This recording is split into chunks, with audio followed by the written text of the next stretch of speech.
নমস্কার বন্ধুরা, বাঙালি রান্না বান্নাতে সবাইকে আমন্ত্রণ।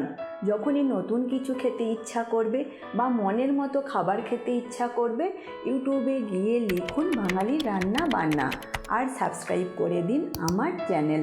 আর আমার রেসিপির আপডেট সবার আগে পেতে বেল নোটিফিকেশানটা অন করে দিন। তাহলে চলুন দেখে নেওয়া যাক আজ আমি কী রেসিপি নিয়ে আসলাম। আজ আমি বানাবো সর্ষে চিংড়ি। এটা গরম ভাতের সাথে খেতে দারুণ লাগে। সময় পেলে অবশ্যই একবার বানিয়ে দেখতে পারেন। তাহলে দেরি না করে দেখে নিন এই সর্ষে চিংড়ি আমি কিভাবে বানাই। এখানে 6 পিস চিংড়ি মাছ নিয়েছি। প্রথমে মাছে নুন হলুদ মাখিয়ে নেব, তাই এতে পরিমাণ মতো নুন দিচ্ছি আর দেব হলুদ গুঁড়ো। মাছে নুন হলুদ মাখিয়ে নেব। মাছে নুন হলুদ মাখানো থাক। এ সময় রান্নার জন্য একটা মশলা বানিয়ে নেব, তাই পাত্রের মধ্যে নিচ্ছি সাদা সর্ষে 1 চামচ, কালো সর্ষে 1 চামচ, পোস্ত 1 চামচ, নেব একটা কাঁচা লঙ্কা, দেব পরিমাণ মতো নুন। এবার অল্প জল দিয়ে সব উপকরণ ভালোভাবে পেস্ট বানিয়ে নেব। সব উপকরণ ভালোভাবে পেস্ট বানিয়ে নিয়েছি। এরপর রান্না করবার জন্য কড়াই বসিয়ে দেব। রেসিপিটা আমি বানাবো সর্ষের তেল দিয়ে। তেল গরম হলে চিংড়ি মাছ দিয়ে দিচ্ছি। মাছ ভেজে নেব।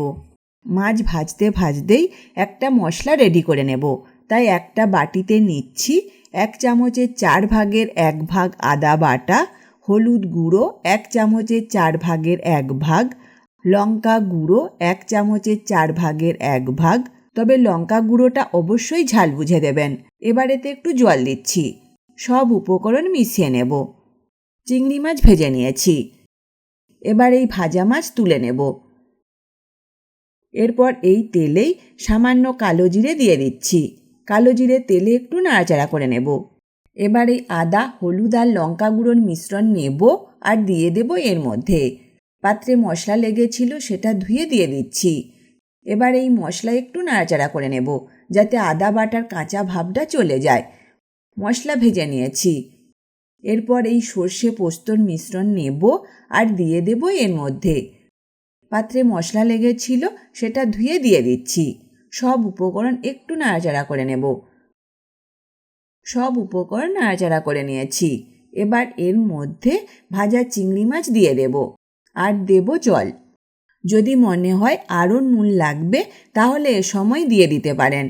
4টি কাঁচা লঙ্কা একটু করে চিড়ে দিয়ে দেব, এতে রান্নাতে সুন্দর একটা গন্ধ আসবে। আর দেব 1 টেবিল চামচ সর্ষের তেল। এবার এটা ঢাকা দিয়ে হতে দেব 10 মিনিট, তবে আঁচ কমিয়ে। কিন্তু মাঝে একবার ঢাকা খুলে নেব। সব উপকরণ নাড়াচাড়া করে দিচ্ছি। আবারও এটা ঢাকা দিয়ে হতে দেব। 10 মিনিট পর ফিরে আসলাম। বানিয়ে নিলাম সর্ষে চিংড়ি। আর এই রেসিপি যদি আপনাদের ভালো লেগে থাকে অবশ্যই লাইক বা কমেন্ট করে জানাবেন। পারলে বন্ধুদের সাথে শেয়ার করে দিতে কিন্তু ভুলবেন না। আজ তবে এই পর্যন্ত থাক। আবার দেখা হবে নতুন এক রেসিপির সাথে। ভালো থাকবেন, সুস্থ থাকবেন। ধন্যবাদ।